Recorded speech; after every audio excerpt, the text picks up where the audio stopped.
everyone. Welcome to the third episode of the Y Access Pod. I am your host, Tristan Ivor, and today I have a very awesome guest with me, Dinh, one of my best friends and also the founder of TSM, which is one of the largest esports teams in the world. Welcome, Dan. Thank you. Thank you. I'm very happy to be here. Known Tristan for a long time. Great dude. Very happy to be here. Amazing. I know that we can take this one in a lot of different fashions because we know each other well enough that we kind of know each other's interests and the things we care hmm about. But I'll start a little bit more traditionally, and then we can branch off from there. But I want to know why gaming. I mean, it was still is such a big part of your life, but it led your life for so long. How did you end up there? Gaming. Oh man. I think as far as I can remember, I think like one of my earliest memory, I must have been like two or three. We had a little Nintendo in a little house, I think like a three-bedroom house that we shared with 12 people. And I remember my uncle playing Tetris and, Chess Master, and they're playing, and I'm like, let me play, let me play. It's like, no, no, you don't know how to play games. And then, I wait and I watch them. And then when they walk away, I go back, get the cartridge, blow on it, stick it back in. And you have like this 3-year-old trying to play Chess Master and Tetris. Um, and I think like the idea is like just from as early as I can remember, my family is just that's kind of how we socialize, right? You have a game cartridge, you play. Obviously, there wasn't a lot of multiplayer game back then. It's usually like a one-on-one type game or just like story-based, like a Mario side scroller. And you kind of just gather around the TV, watch each other play, and say, "Oh, you just died. It's my turn." And you kind of fight for it. And as games got a little bit more complex, you have like the Street Fighters and the Mortal Kombat. The way you kind of play and stay in is if you win, everybody wants to play you. And so, just like it's like a lifelong journey from as far as I can remember. Um, stepped up through that journey. StarCraft came out. I was in like sixth grade, got like terribly addicted to it. The way we played back then was we had two computers and we ran phone lines and we connected to each other's computer. Not even on the internet, like local area network, not with the Ethernet cable, with a phone cable. That was wild. Graduated into, Warcraft, Dota, obviously League of Legends 2009. Never really intended to play professionally or start an esports team or stream on Twitch. I think I was one of the fortunate people that, as clueless as I was in college and uncertain of what I can do, where I want to be, I was very lucky. I fell into gaming, into the League of Legends ecosystem when there was only 300 players, and was able to kind of grow with it as it grew, right? It's really easy to be like, hey, you're the best player in League of Legends when there's 300 players. Had a big head start, maintained that rank one, rank two, top of the ladder when there's like 1,000, 10,000, a million. And it really kind of, it's a lot of being at the right place at the right time, with a lot of like history and experience in like gaming that allowed me to kind of like, get a little bit of a leg up on other people, right? I don't think you hear a lot from people in gaming or professional gaming. It's like, oh yeah, I grew up playing video games, but I'm a little bit older. Growing up culturally, gaming wasn't really cool yet. If anything, they're like, oh, you're a nerd. There's the meme of like the Cheetos on your fingers and whatnot. And I was gaming when, the perception was I was a basement dweller. And so just very glad I got addicted to the one thing that actually worked. Which was League of Legends or just games in general? Just games in general. I feel like I'm a lifelong gamer. I still play way too much today. I put it behind the guise of market research and R&D. It's like, hey man, I'm playing games because, like this is my industry. I run an esports team. I'm making a video game. I need to play a lot of games to understand. But really, like, even if I don't get paid for it, or if it's not my job, I think I'm gonna be playing, for the rest of my life. And I think that's how we interact socially, anyways, right? I've heard so many stories of, kids in middle school, kids in high school, them and their best friends. They play League of Legends, PUBG, Fortnite together from school, and then they move away and they're like, oh my gosh, my best friend's moving away. I can't hang out with him. And video game is a great way. to keep in touch with your friends and your family, and it's really good for maintaining that relationship. And I think we're becoming more global as a society, and I think it's great to be able to interface with people on a deeper level than just like, hey, send a text, how are you doing? What's up? You jump in a game, and I feel like working together to solve something difficult or go into war and win a really hard fought battle. It maintains a really good relationship and a bond. Yeah, I can really resonate with that. I moved a lot as a kid, but I always had my RuneScape friends, and that stayed consistent no matter where I was, which I think was really helpful. But I'm curious, when did this go from being something you just really enjoyed, you were addicted to, you were putting countless hours into the phases that started allowing it to be a business or a livelihood? Yeah, I was senior year 2009. I was finishing up my last semester of college. League of Legends just came out. I think I was putting in like way too much time playing every day. Then I got to me and my brother actually at the time were ranked 1 and 2. We were on like probably like 100 something game win streak. Something stupid, right? It's just like people just couldn't beat us. It just doesn't matter. Um, and then we got known in the community as, oh, dude, these guys are like two sick fucks in League of Legends. If you want to learn League of Legends, you should go like, reach out to these guys. People would reach out to us on social media, on the forums, and say, hey, Dan, Andy, you're really good at the game. Can you coach us?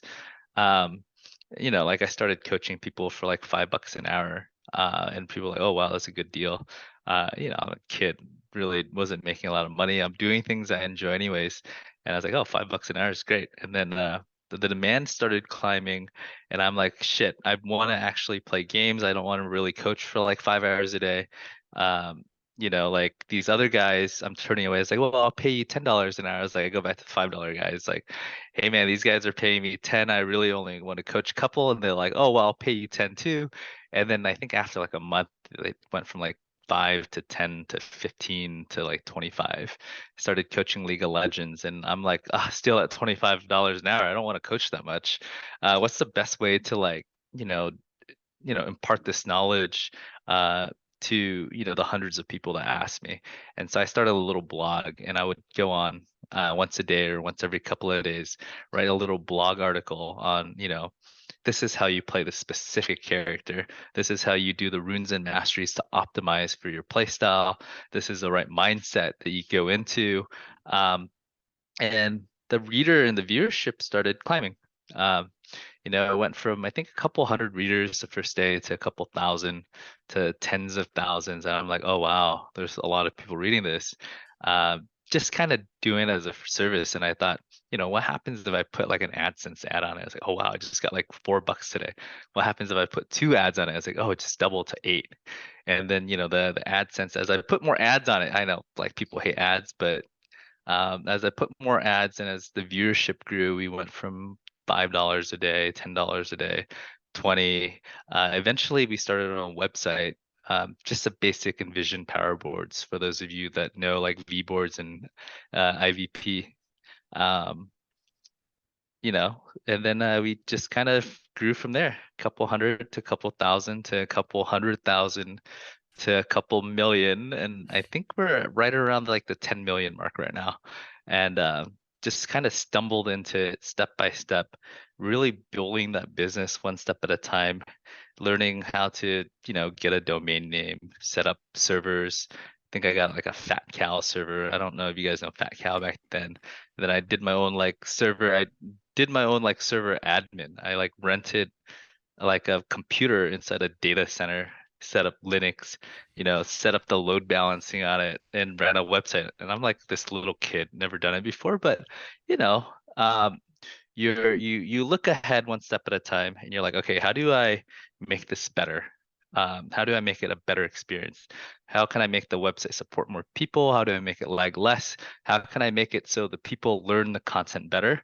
And it's just through like little micro optimizations and learning one step at a time that it just kind of kept on growing. I'd never had a big or a grand vision. It's more of I look at the problem in front of me. How do I solve it? And how do I make it better? And before continuing on that story, why do you think League specifically took off as it did? I mean, there are similar games. Dota's a very similar play format. What was it about League that made it the phenom that it is now?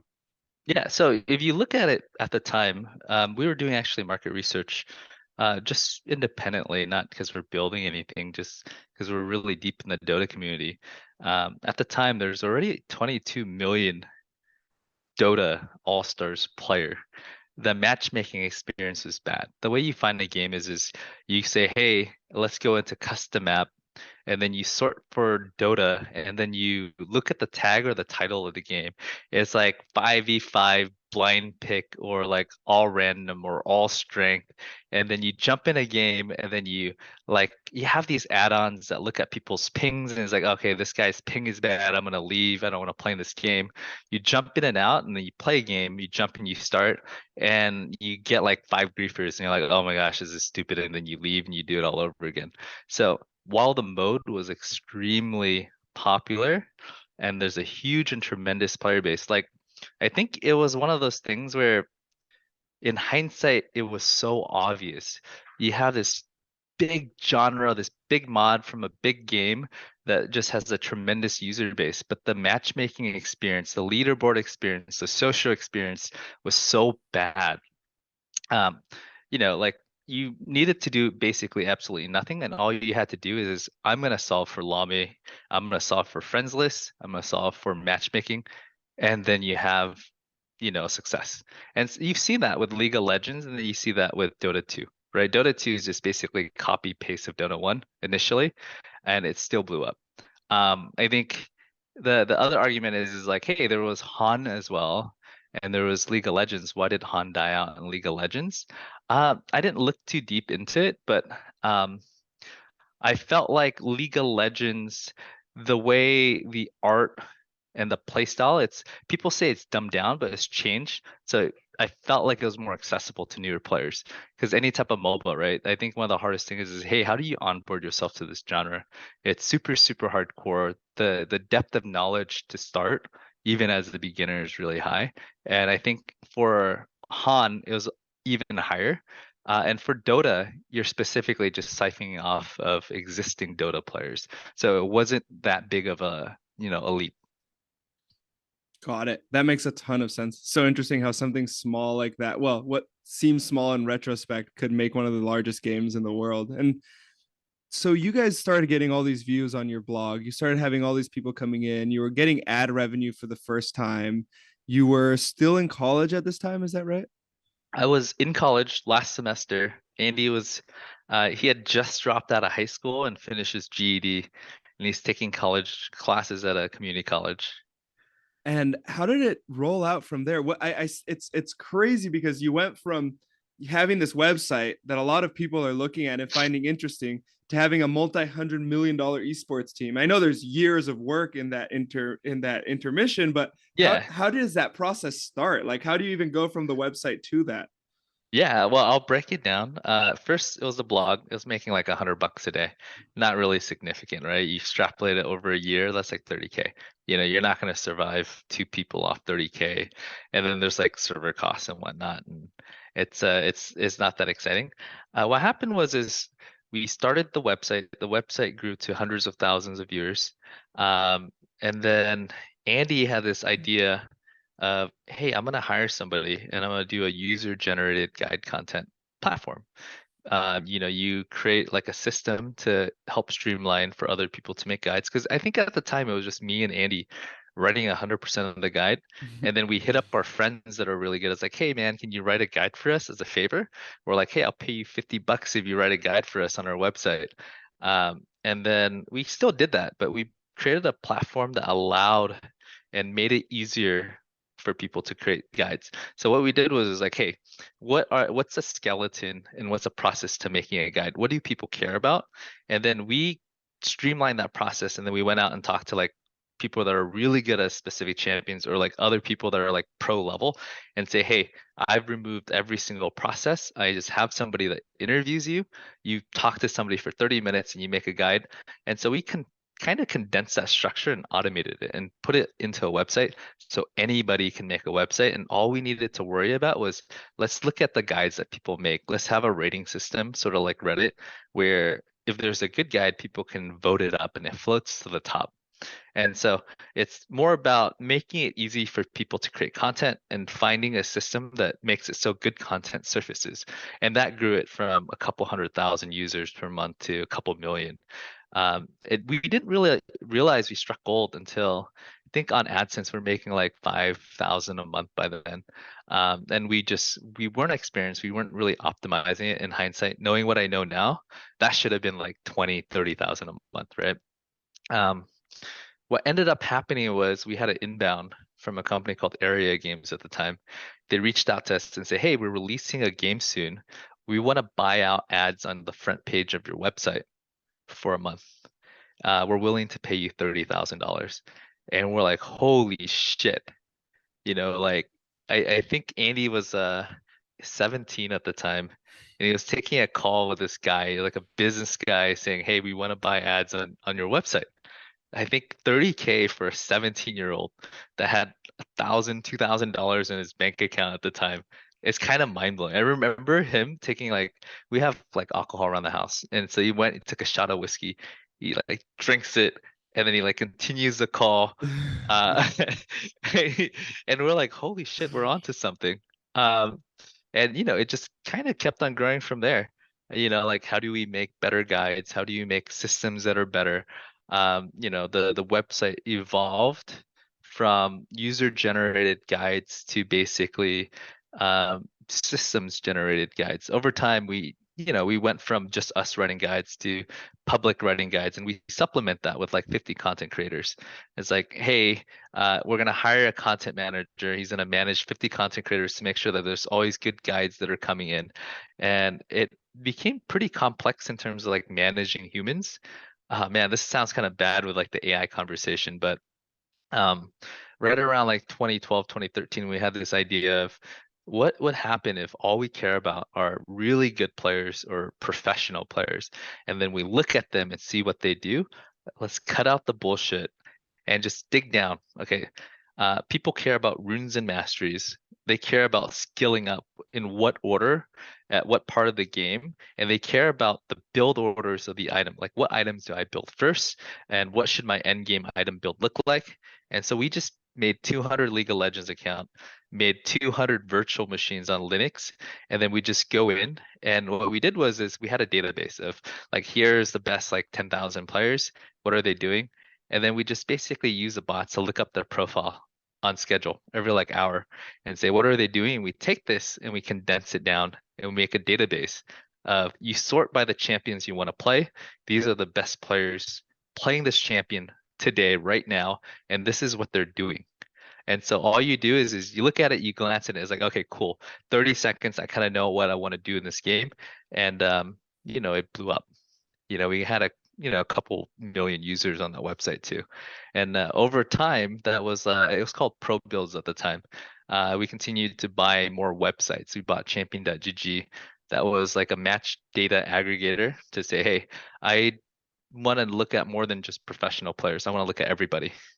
And then you take a pie out. It's like, hey, I am like a 20, let's say I'm a 50 to 75 percentile or like a 75 to 85 percentile. You create like little brackets and say, hey, I fit in this bracket. What are good players in this bracket doing?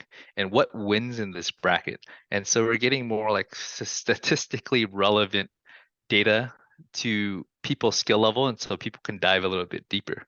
And so just like as we acquired more apps and as our product evolved, we finally came to Blitz. Along that journey, what people don't realize is the content and tech business came before esports. We started an esports team mostly because we're just competitive. We wanted to play. We're just doing it purely, as a casual, I want to play and have fun and I want to compete, not because I want to build a business out of it. I want to see how good I am and I want to see how far I can go. And so we built our own teams to play on. Uh, and then part of that we're gonna use this team to create content for the website and market it. So the website was called SoloMid.net at the time. So we named the team Team SoloMid to market the website. What people didn't know is in like 2010, 2011, imagine going to a tournament in Poland. You're putting five guys on a plane. Let's just say it's like $800 a piece for like the cheapest economy, and you book it way in advance. And then you're paying hotels. Obviously you're not gonna stuff five dudes in a room. You get three rooms. Um, to pay for flights and hotels and food, it's gonna cost more than if you took first place. You know, I think first place back then is anywhere from like 5,000 to like $10,000, and so going to tournaments wasn't really to um, make money. It was more of like we just want to play games. I mean, we want to play other gamers that are really good. I think at that time it was very grassroots, it was very real, and it felt very authentic. And the whole marketing thing is like, hey, this is just a cost offset. We're doing this because this is our dream. We want to do it uh, when we're still young and when we're still good. Little did we know, gaming and esports kind of just exploded, with the advent of streaming and broadcasting. Viewership for video games has exploded, and we're able to ride a second wave, right? We rode the first wave that was League of Legends, and we made an esports team to market our League of Legends apps and products. And then we what we found is like, hey, we have this business that's generating like about 1 million something a year. That's just really we're financing this esports team just for funsies, and it's a money losing venture. And we realized like, oh wow, this esports thing in itself is becoming behemoth, and it's starting to make money, and it's starting to make more money than our content business. So at some point we had like a crossover, this is esports. It's climbing up like this. This is a tech website. And then esports just like took off. It went like asymptotic. And we're like, okay, we should focus on esports. It's really, really big. And that's kind of what we did from like 2012 to like 2020, 2021, still doing it. Um, I think the good thing for us is we had those two businesses in parallel, side by side, and neither stopped growing, and they grow at varying speeds through time, and we never really let off the gas on both. And so very fortunate because sometimes the content business takes a dip and the esports goes up, and then sometimes esports take a dip and the content business goes up, and so we feel very stable because of that. That's amazing. I really actually, before we continue, would you mind giving a really quick overview of what Blitz is? Because I know it's one of your core businesses. Yeah. So Blitz is basically a desktop app. You download it, it lives on your computer. It detects the game that you're playing, like how Discord can kind of like detect, like, hey, you're playing League of Legends, your friends playing League of Legends, you should talk to each other, or you're playing like, World of Warcraft, or sometimes you can turn it off. But we kind of detect the game that you're playing. Obviously, we don't support all the games right now, but depending on the game that you're playing, the client will actually change to send you information and statistics relevant to yourself. And then it would make suggestions. It's like, hey, you're playing this specific character in this League of Legends match. This is what's on the other team. This is their damage makeup. This is the item build tuned with the highest winning percentage in your skill level against this comp. And so it's like basically a personalized assistant to you on a match by match basis to make it so you play the game better. The goal is to improve it and utilize more AI technology over time to make it so it becomes more precise and it's tuned specifically to you, and it identifies like, hey, these are your strengths and weaknesses, and make like specific recommendations to yourself. Got it. Yep. That sounds super useful if you're trying to train to be a professional gamer or just be a better gamer in general.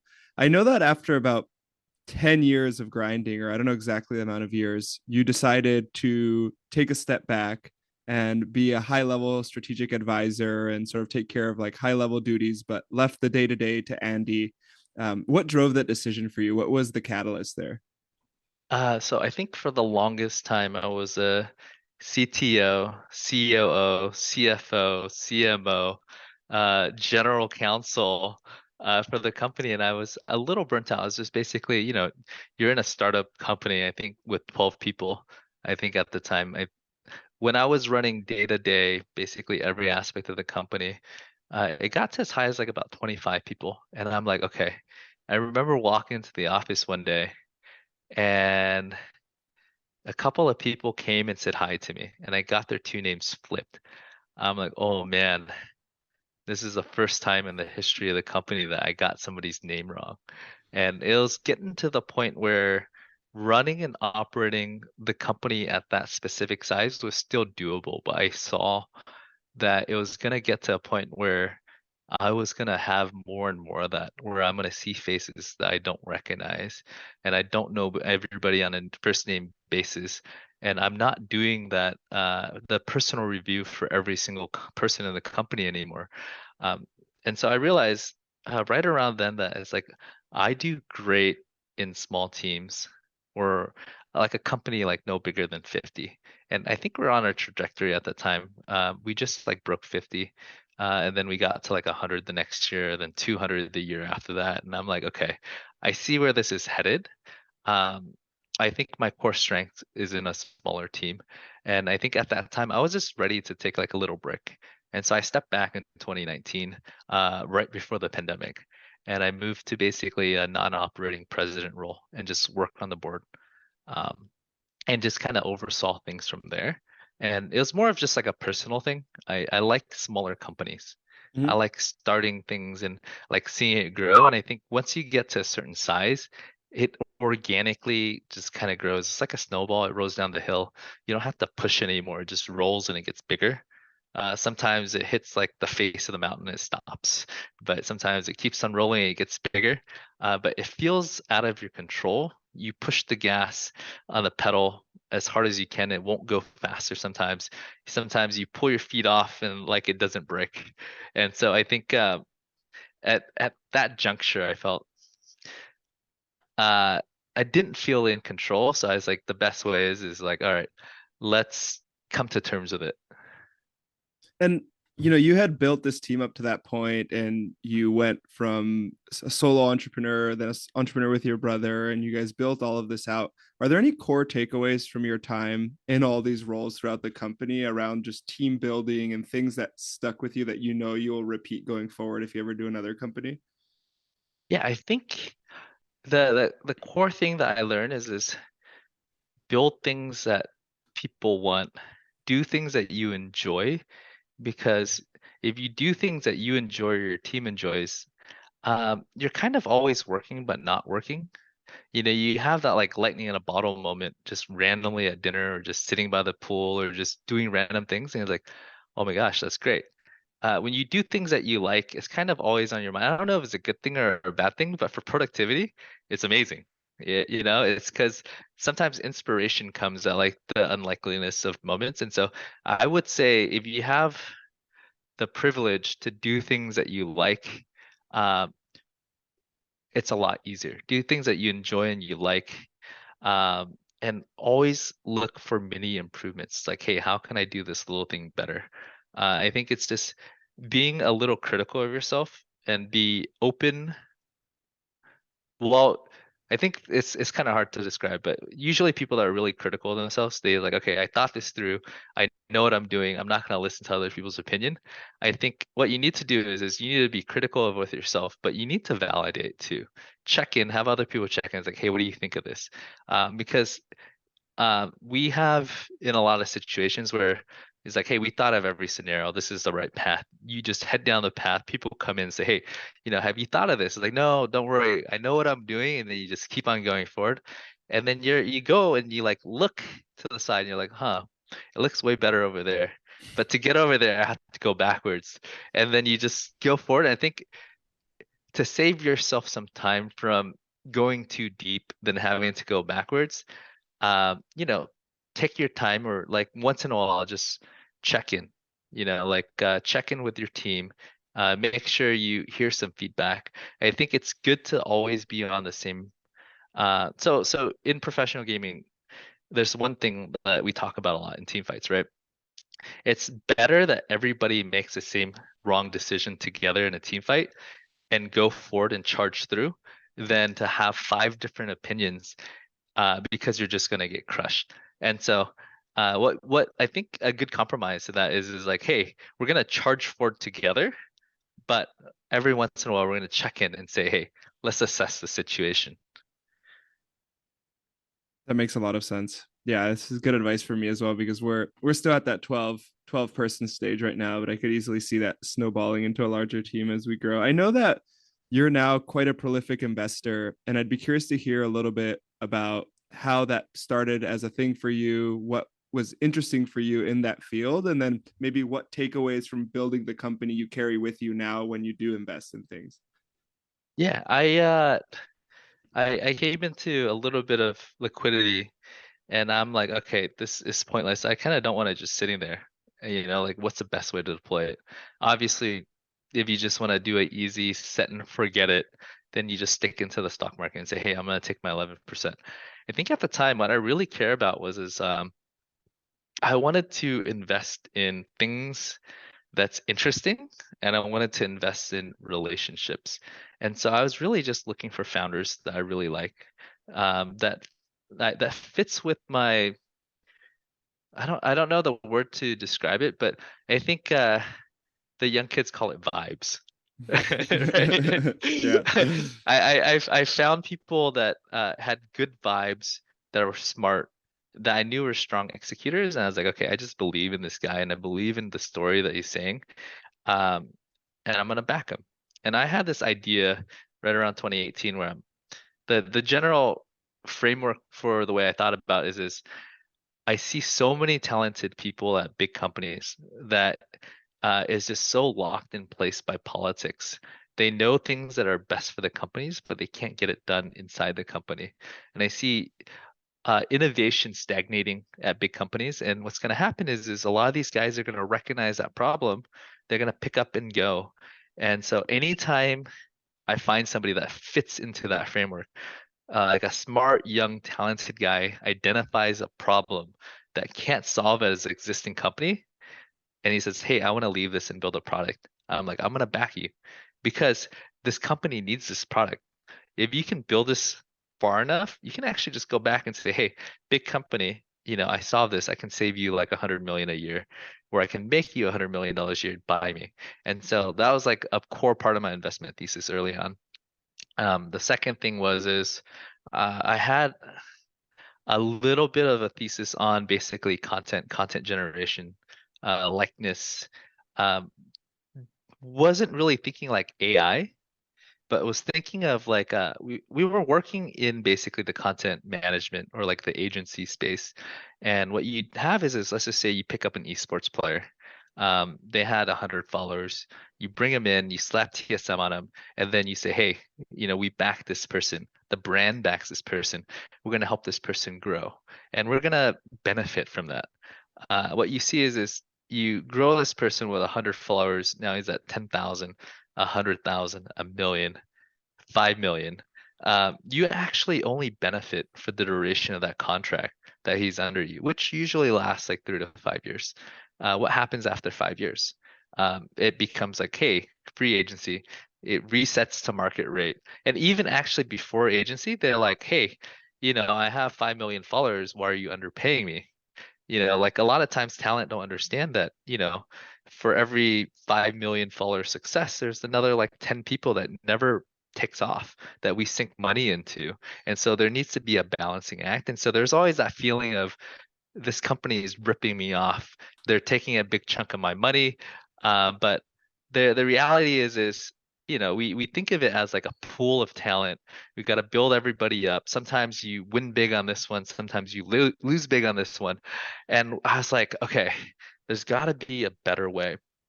And so I had a conversation with a buddy around like this issue. And he's like, have you guys thought about like what do you think about like digital influencers like little Michaela? I was like, honestly, I think it's a great idea because like the gorillas, I've never even seen them. I don't know what they look like as human beings, but I recognize every single one of the figurine characters or the cartoon characters, and I think that there's something here. And so I started investing in basically the digital influencers in the avatar space because I think that IP is gonna continue to grow and increase in value. IP never really dies or age, and you don't really have to. I'm trying to articulate this in a nice way, but let's just say you have a campaign, right? You bring it to a talent. You say, hey, they're gonna pay us $1 million. This is what we want you to do. Can you do this? And sometimes it's a bit of a negotiation, or they say yes and then they say no, and then they change their mind, and then you start and then you stop, and you have like sunk costs and you have cancellation costs. That doesn't really happen with an IP, right? You just say, hey, this is how we're gonna do it. This is it's clear on both sides, and so I did some investment in that space as well. So just yeah. And after having looked at the gaming scene for so long and still being so active in it now in the investment role that you have or in the strategic role that you have, what do you see happening with the gaming industry? Are there any super clear trends? I mean, one that is spoken of a lot is just the growth of mobile gaming, but I'm curious if there's other Mhm. insights or things that you've seen or have on your mind. Yeah, I think the gaming space, there's two parts, right? You see what happened with basically cheaper cameras, uh, photography camera, video cameras, webcams, and also like the democratization of like the distribution. So what I'm saying is you go back like 50 years, the only person or the only companies making content are really like TV stations or like the movie studios. Just because if you really want to make any type of content, nobody can afford a $20,000 camera or an experienced crew to walk around with like a microphone boom. The basically the moat was too big. And as the moat got smaller, what you saw is a diversity of content. You have like all sorts of forms of content on YouTube. You have like the 5-second TikToks to like the 30-second Instagram reel to the 2-minute YouTube video. And that's all enabled by like, moats being removed and walls being broken down. And you see that happening in video games, right? To make a video game of the past, you spend 5 years, three of it is just about building the tools and the platform, the tooling for building the game. And what you see is these toolings are becoming services. You have Unity where, you have a physics engine and a platform that you can build off of. You have asset that you can buy in stores. And over time, as more of these things become services, what you have is it backs into all you need is the creativity of an individual. Instead of having a team of like 50 or 100 people to make a game, you can actually build a pretty solid game with a team of 1 to 5. And so, what you have seen, and this is like historical, is as more of these tools come online, you see the amount of games popping up. So it does get more competitive. And so, I think in terms of genres of game, I anticipate more genres of game popping up. When I say genres of games, I say, hey, look at like a genre like shooters, like a hardcore shooter, like a Counter-Strike, and then you have something a little bit like less hardcore with more abilities, like an Overwatch, and then a hybrid with like, Valorant. And then you have another genre in MMO, you have a genre in MOBA. And so as you have more of these tools, you have more creativity and you have more of these genres popping up, and it's going to be more frequent. Um, and so you're going to see more smaller studios. But on the flip side, from like a data and marketing perspective and scale, I do see big companies having a big advantage just because um, it's really, really hard for a small company to identify who their audience is and market and get it to them, uh, and grow in a fashion where it's viral. Because so much of like a video game, especially a multiplayer game, is one thing you always have to solve for is matchmaking. If the amount of players playing the game the is too small, the play experience actually degrades. Because let's just say you have 10,000 players, but you have people of all different skill level. If you put like the best player with the worst player in the same lobby, the experience isn't going to be really good. So you need a big, big gradient of hundreds of thousands of players to make sure that the matchmaking experience is good. So that's one thing of like, hey, let's get a lot of noise and make it really viral at the beginning. The second thing is people are social. They want to play what other people are playing. You're right. It becomes a conversation piece. I was playing Diablo like probably every single weekend when it came out because all my friends are doing it and I'm on Discord and we're chatting and we're running dungeons together.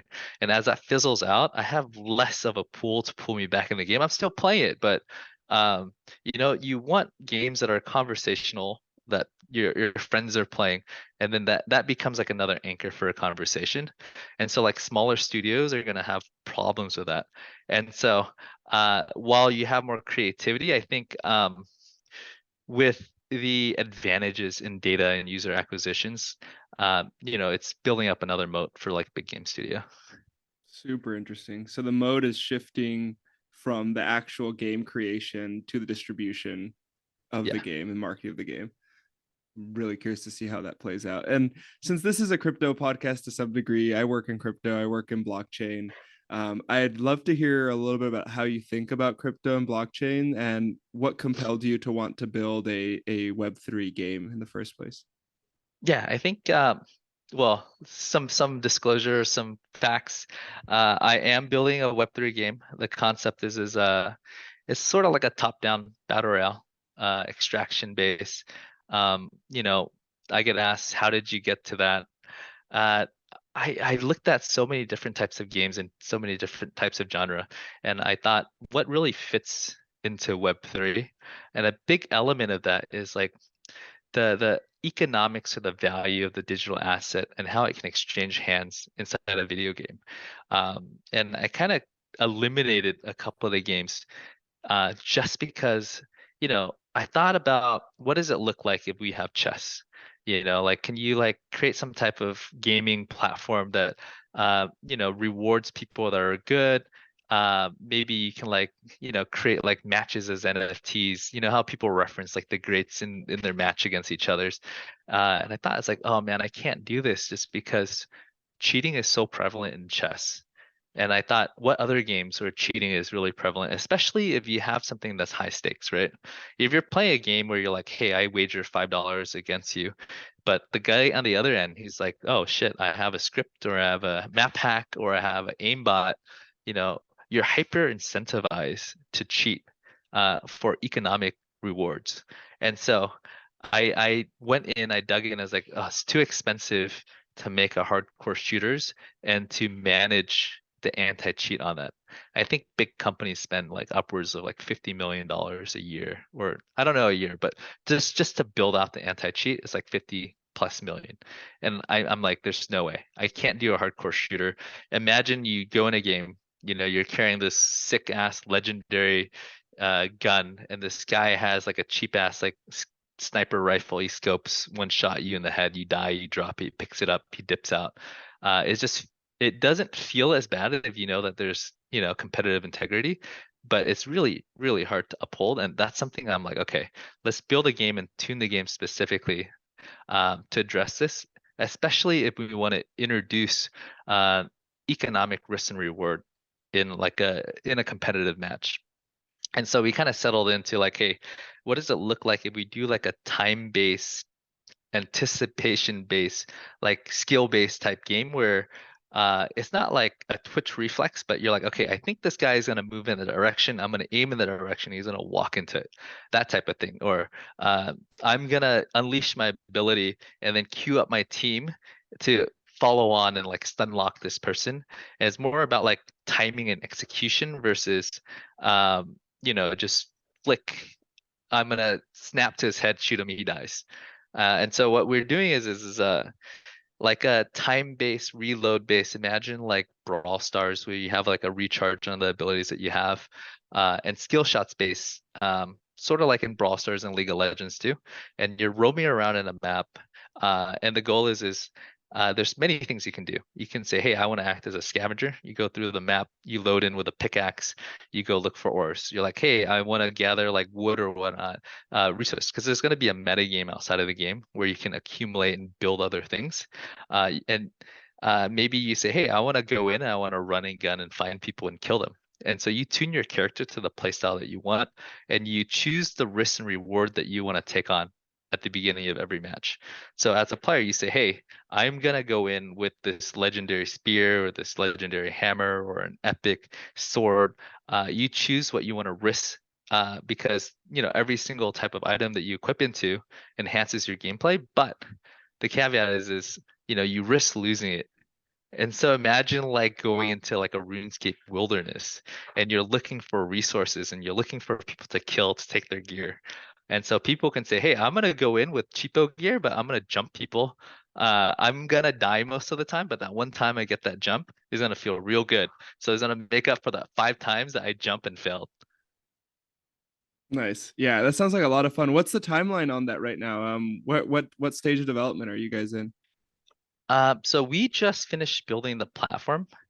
We're still building out basically weapons and abilities. And so I think the goal is hey, how do we build a platform to accomplish what we want? And then we built out a map editor because we understand that the map is going to change based on the size of the players that's going to be in. Is it going to be like a 2v2v2 with 50 players, or is it going to be like a 3v3v3 with like 60, or is it a 20-person lobby? Those are things we're trying to like kind of tune and figure out. I think what really makes the game fun is actually the core game loop of you jumping in the game, killing monsters, leveling up, and then finding people and fighting, and then saying, "Hey, this guy is too strong right now. Let's leave. Let's kill monsters, and let's retune or like reallocate stats. So when I find that guy again, I can fight him and have a better chance." And so you strategically choose when you take the fights. Hmm. Um, and so building out that loop, we're still fine tuning, but I would say probably 6 months from like a playable alpha publicly. And then, like with video game development these days, it could be like a year beta, 2 year beta. I don't even know. Some games just kind of stay in beta forever. Yeah, yeah, definitely. I mean, it's the safer thing to do as well because if anything Yeah. happens, you'd be like, oh, we're still in beta though. So, Yeah. I think that happens in crypto all the time. Crypto products. I think the idea is it's a promise of, hey, we're building this and we want to improve it and make it better. And communicating to the user base is like, hey, it's a work in progress. Hmm. You look at League of Legends in 2009, it's so janky. It doesn't feel that good. It lags. People disconnect all the time. You disconnect, you can't jump back in. uh it's like the graphics has been 100% overhaul, right? It still captures the same feeling, but you're like, oh wow, this is actually really cool to look at now. Nice. I'm super excited. Let me know when I can do some alpha testing. I want to definitely give it a spin. Yeah, Um, absolutely. and is the idea to integrate this with any of the other business lines, or is it a separate vertical? um the idea is to use a synergy of our other businesses. We have a lot of users on Blitz. We're trying to identify which one of these users are Web3 friendly. We're introducing digital assets that can go on and off chain, potentially into Blitz already. Um, and so we're thinking, what does it look like if we could potentially use Blitz as a launcher? We're going to have soft currency on Blitz. It's basically like, hey, you have Blitz currency, you can buy TSM merch, or you can convert it and buy, skins in League of Legends, etc. What happens if we use this soft currency to incentivize people in our Web3 game for user acquisition? And so we're still trying to figure it out, but there's going to be a component where Blitz is going to be very important. Got it. That makes a ton of sense. And you actually brought something up that I'm curious about your thoughts on, which is what about gamers and NFTs or digital collectibles? I know there's been a lot of pushback in the past. Do you see that changing? What do you think that's attributed to? I think what happens is from the outside looking in, a lot of people got really burned in these things, and a lot of people in general use it as a casino, or I've gotten rug pulled so many times in NFTs, but I've found some gems too. And so I think what happens is there was definitely a time period where there's a lot of mania around NFTs where, I'm gonna buy this thing and I'm gonna retire on it. I'm gonna get rich. And a lot of people got burnt. And it only takes a few of the stories to really, really uh turn away people that are potentially interested. And so I think what really needs to happen is you need to onboard people slowly over time. And it can't be a promise of like getting rich quick. It's like I think that if you can onboard people one step at a time through one hoop at a time, instead of introducing like 6 walls of friction, you say, hey, this is one wall of friction, but we're gonna create, incentives for you to, learn about it, to overcome it slowly. Um, it's probably a better way. The way we're tackling it is we're actually just gonna position everything as a digital asset, and we make it so they turn into token or an NFT as an optional thing. So you go about your day playing this game as if it's a Web 2 game. If you spent money on it, you acquire skins that are no longer existing, that's super rare. Or you play and you go into a lobby, you kill a boss, he drops the equivalent of like a Thunder Fury. It's worth like 1,000, 2,000 bucks. You're like, holy shit. I'm like a 16-year-old. I'm playing this. I got this really, really lucky like lotto draw. Obviously, because I'm good, that's why I put myself in the best position to get it anyways. Um, you know, what does it look like if I want to sell this? Can I make money off this? He has the option of like, hey, I'm a Web 2 user. I don't know what Web 3 is. But now I'm financially motivated to figure this out, and then you can say, hey, this is how you do it. But obviously, you want to lower the friction from, I have this digital asset purely on Web 2, you know, what's the process of converting it into an NFT and then putting it on an open market? Yeah, it makes so much sense. I mean, especially with how large black markets are for games and the friction people go through to sell in-game assets or in-game accounts. I think that this could be a no-brainer because it just reduces Yeah. that friction by a ton. Yeah, I think it's if the problem with games is you want to have a game that has as many users as possible. And then like, in game development or actually in any type of development, you think about like drop-offs and friction, and you're like, the goal is how do I remove friction to make it a better experience so churn drops, right?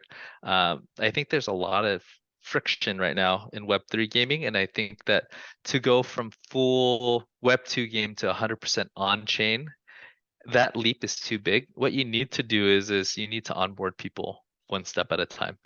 Let's get them interested in it.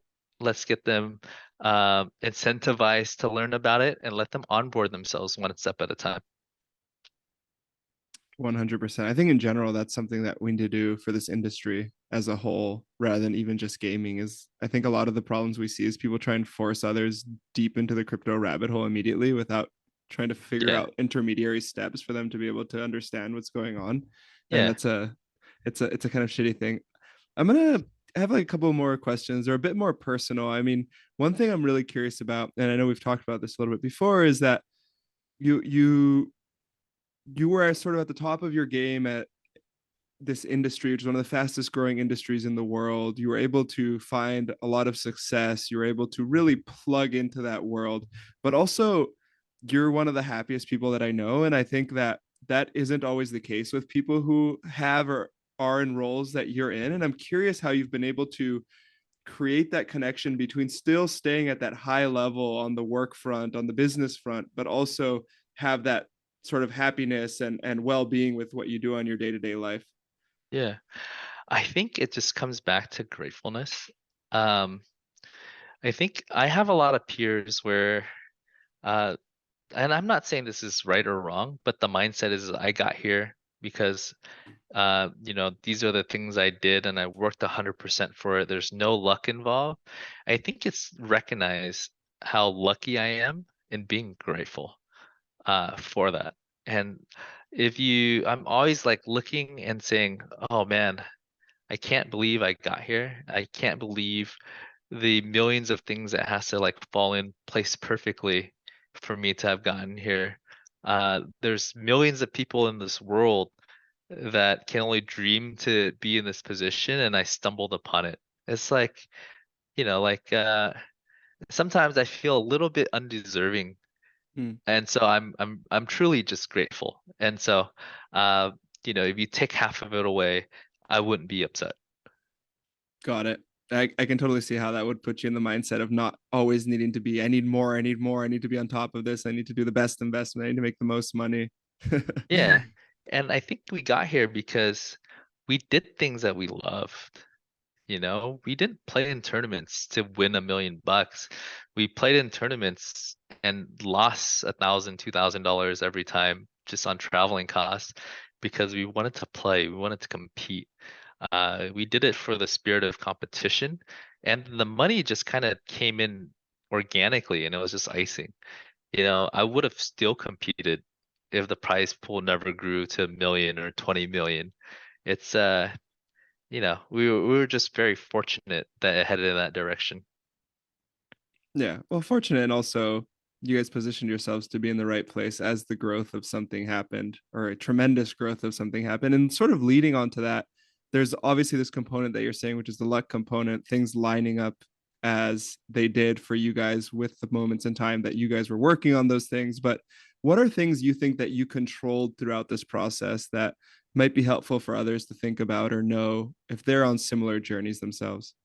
Yeah, I think things that I can control is how thoughtful I am, how hard I work, uh, surrounding myself with people that sometimes you can't choose that, but being able filtering for the people with the right intentions, and having a good network that can give you good advice.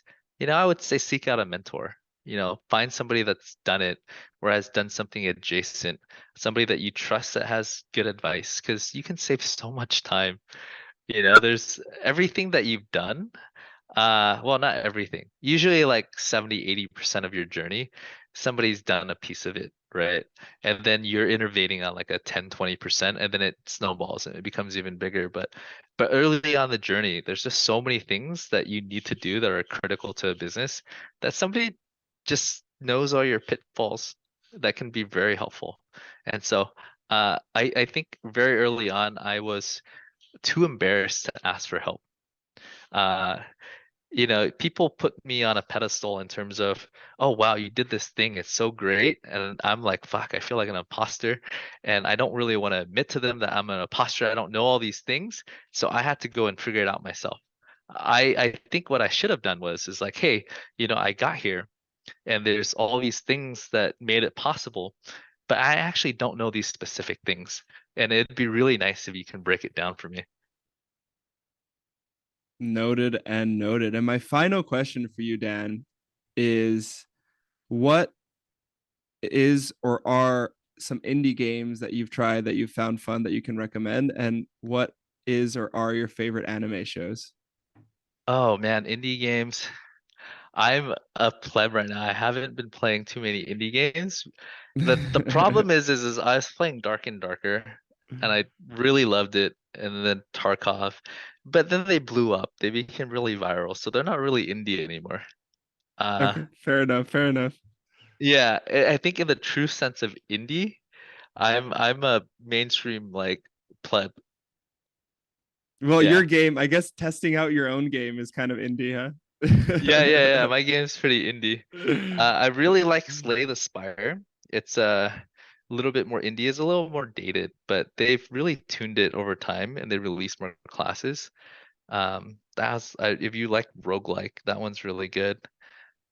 Favorite anime, the one that I've been watching, shoot. There's a couple of categories. A couple years ago, I watched this anime called Your Name. It's very cute. I cried a little bit. I cried too. It's so sad. It's so sad. Do you know that's I'm trying. Elon's favorite movie? Oh, really? Yeah. Oh my gosh, I literally cried it and I bought it for a bunch of my friends. Um, there's one on Netflix right now. I forgot the name, but the concept is this pretty similar to Your Name. Is this guy, he's really uncool. It's from a webtoon, by the way, and he gets bullied and he grows up really poor, and then he gets beat up a lot. And then one day he falls asleep and he wakes up and he's in this like guy that's like 6 foot something, really handsome. And then every time they fall asleep, they alternate bodies. And so the handsome guy goes to school during the day, and the ugly guy goes work in a convenience store at night. And the I don't know. It's 8 episodes. It's on Netflix. I'm trying to think of the name. Let me Google it really quick. Okay, okay. Worth watching though. It's 8 episodes. It's gonna take like three Yeah. hours, super fast. Bet you Chat GPT could have lookism. Lookism.